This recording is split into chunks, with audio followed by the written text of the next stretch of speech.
Episode 22. Albert Einstein. The Buddha found what he was searching for. I am a deeply religious non-believer, but if there were any religion that could cope with modern scientific needs, it would be Buddhism. Albert Einstein. Buddhism possesses the characteristics of a universal religion that one might hope for the future.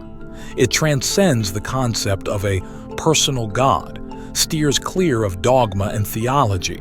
It encompasses both the natural and spiritual worlds, and it is based on a religious sense arising from the experience of all things, natural and spiritual, as a meaningful unity.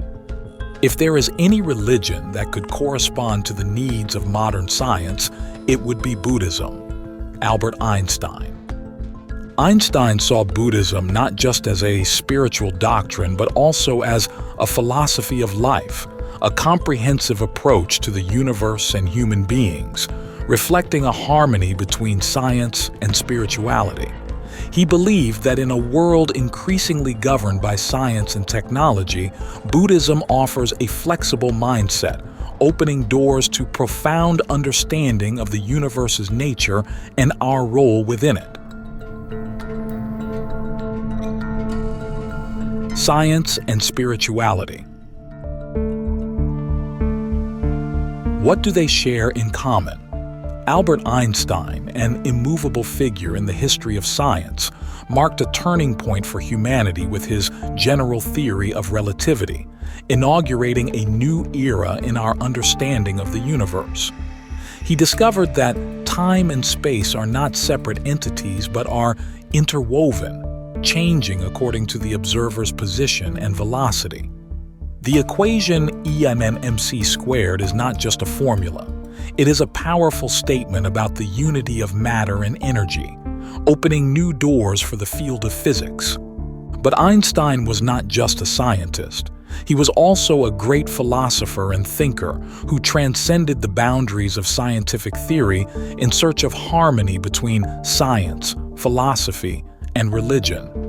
His view of religion was not one of blind faith, but a profound appreciation for the order and wonder of the universe, reflecting a soul in constant search for beauty and truth. Through his way of connecting science with philosophy and religion, Einstein became a symbol of unending exploration and the desire to understand the world around us.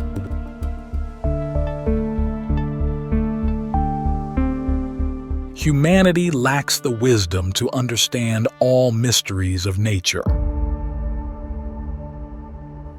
The Buddha offered humanity a profound lesson, opening the path to fully explore the infinite potential of the mind, leading to a deep understanding of the surrounding world and ultimately to liberation from the endless cycle of rebirth.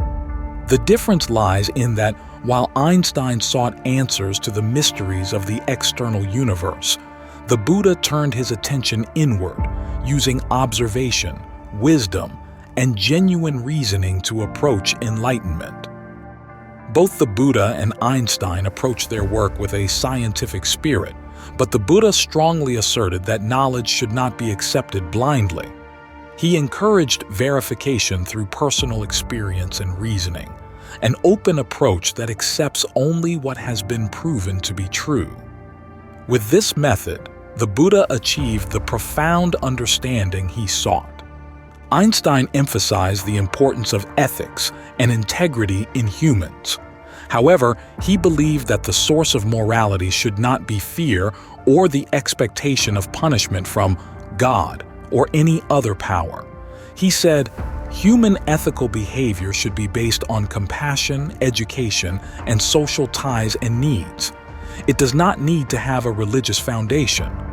It is indeed sad if humans are restrained only by fear of punishment and hope for rewards after death.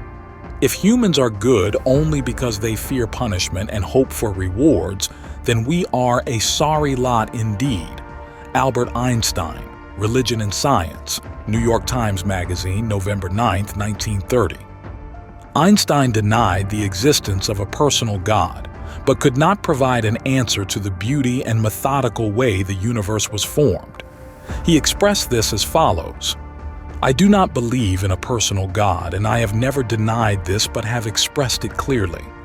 If in me there is anything that can be called religious, then it is the unbounded admiration for the structure of the world so far as our science can reveal it. I believe in Spinoza's God, who reveals himself in the orderly harmony of what exists, not in a God who concerns himself with the fates and actions of human beings." Albert Einstein, 1954. God is nothing but nature. The God of Spinoza, referred to by Einstein, is what? Spinoza, a Dutch philosopher, asserted that God is nothing but nature itself. According to Spinoza, there are matter, energy, atoms, molecules, life, thought, humans, societies, galaxies, and possibly even multiple universes. But nothing exists outside of nature, including spiritual phenomena and other phenomena that we do not yet understand. If they exist, they are a part of nature. In Buddhism, there are 5 natural laws operating in the universe that cause everything to happen, known as the 5 niyamas. Karma, or action, is just one of those elements. The current condition is the result of countless changing factors. There is no single cause for everything to exist as it does. The following statement clearly indicates that, though Einstein rejected God, he was not an atheist.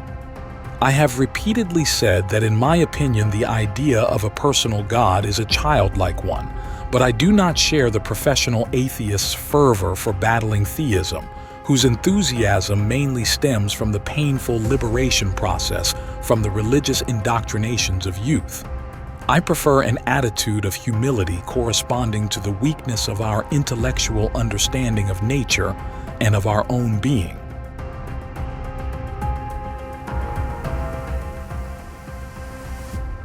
The middle way.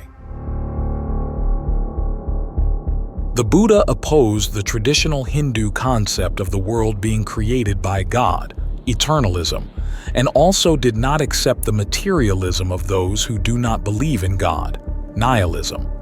He became the first philosopher to deny the idea that the soul is an immutable entity. Einstein appears to have agreed with both of these positions. In his previous statement, Einstein expressed humility in recognizing the limitations of his knowledge to unravel the mysteries of the world. Let's contemplate Einstein's words. "A human being is a part of the whole called by us universe, a part limited in time and space. He experiences himself, his thoughts and feelings as something separated from the rest, a kind of optical delusion of consciousness. This delusion is a kind of prison for us, restricting us to our personal desires and to affection for a few persons nearest to us. Our task must be to free ourselves from this prison by widening our circle of compassion to embrace all living creatures and the whole of nature in its beauty. No one can achieve this completely, but the striving for such achievement is in itself a part of the liberation and a foundation for inner security." This thought aligns closely with Buddhist teachings, particularly the middle way, which avoids the extremes of eternalism and nihilism. It emphasizes interconnectedness and the importance of compassion and understanding beyond the self, aiming for a spiritual liberation that brings inner peace and a deeper connection with the universe. Einstein, the Buddha, and understanding the universe. Physical concepts are free creations of the human mind and are not, however it may seem, uniquely determined by the external world. Einstein. This quote from Einstein reflects a profound perspective on how we understand and construct knowledge about the world around us. He asserts that physical concepts, how we describe and explain natural phenomena, are not uniquely determined by the external world, but are products of the human mind. In other words, while the natural world exists independently and follows its own laws, the way we comprehend and interpret that world through physical concepts and theories is our own creation, based on observation, reasoning, and creativity. Einstein emphasized the flexibility and creativity of science, as well as the fact that there is no single path or fixed answer to any question. This opens up possibilities for innovation and progress in science, as scientists continue to develop and adjust their theories to more accurately reflect the natural world. This viewpoint also underscores the importance of understanding that scientific knowledge is not absolute. Scientific concepts and theories are always subject to challenge and revision over time, based on new evidence and new understandings of the world. Remarkably, the Buddha, from 2,500 years ago, expressed a similar viewpoint but in a different way. All notions such as cause and effect, sequence, atoms, basic elements, are all figments of imagination and manifestations of the mind. The Buddha.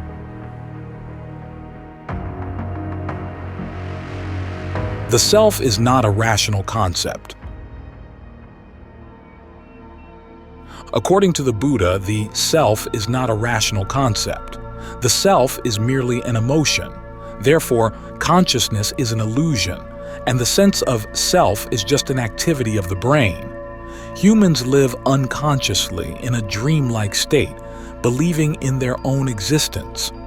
The consequence is that they become dependent on concepts and forms, not realizing that these have no more foundation than the activities of the mind. The Buddha declared that due to this misperception, humanity's liberation would be hindered. The Buddha referred to this as ignorance, or anatta, non-self, which Einstein described as the illusion of consciousness. The Buddha's solution to help us escape this prison is through the development and purification of the mind, following a clear path, the Noble Eightfold Path and the Four Noble Truths. The Buddha's path also includes extending unbiased compassion towards all beings. According to the Buddha, attachment, desire, brings suffering and also prevents escape from this prison. Einstein said this prison restricts our love only to our dear ones, becoming selfish. He proposed that to escape this prison, compassion must embrace all living beings. Einstein's effort to explore the mysteries of the world can be seen through this statement. The most beautiful and profound experience is the sensation of the mystical. It is the sower of all true science. He to whom this emotion is a stranger, who can no longer wonder and stand wrapped in awe, is as good as dead. To know that what is impenetrable to us really exists, manifesting itself as the highest wisdom and the most radiant beauty which our dull faculties can comprehend only in their primitive forms. This knowledge, this feeling, is at the center of true religiousness. Albert Einstein, The Merging of Spirit and Science. Einstein, the Buddha, and Understanding the Universe. Einstein acknowledged that, despite the human mind's incredible sophistication, it still cannot fully comprehend the universe's vast mysteries. Yet, he never ceased to admire the beauty and order with which nature operates. He called this acceptance and deeper understanding true religiosity.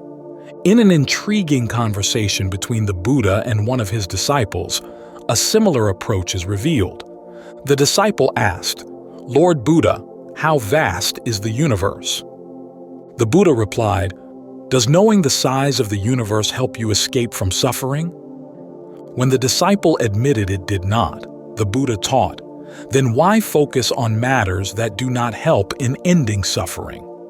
Through this, Buddhism emphasizes that instead of being engrossed in metaphysical questions and curiosities that do not address humanity's core issue, suffering, one should focus on finding the causes and solutions for it. Buddhism considers the universe as an endless cycle of cause and effect, existing eternally without a specific beginning, but with cycles of renewal and new eras beginning. The message that both Einstein and the Buddha share is, liberate oneself from unnecessary bindings by expanding the mind and compassion, aiming for deep understanding and addressing the problem of suffering comprehensively. Suffering and the cause of suffering. The parable of the poisoned arrow is often used to illustrate the Buddha's lesson that those who are concerned with the origin of the universe and other topics are being distracted from the purpose of religious practice. Imagine a man hit by a poisoned arrow, and his friends and family find a doctor capable of removing the arrow. If the man says, "I will not have this arrow removed until I know whether the shooter was a priest, a prince, or a merchant, their name and their family. I will not allow it to be removed until I know what kind of bow was used and whether the arrowhead was of ordinary type or iron." Likely, before he learns all this information, he will no longer have the chance to hear the answers.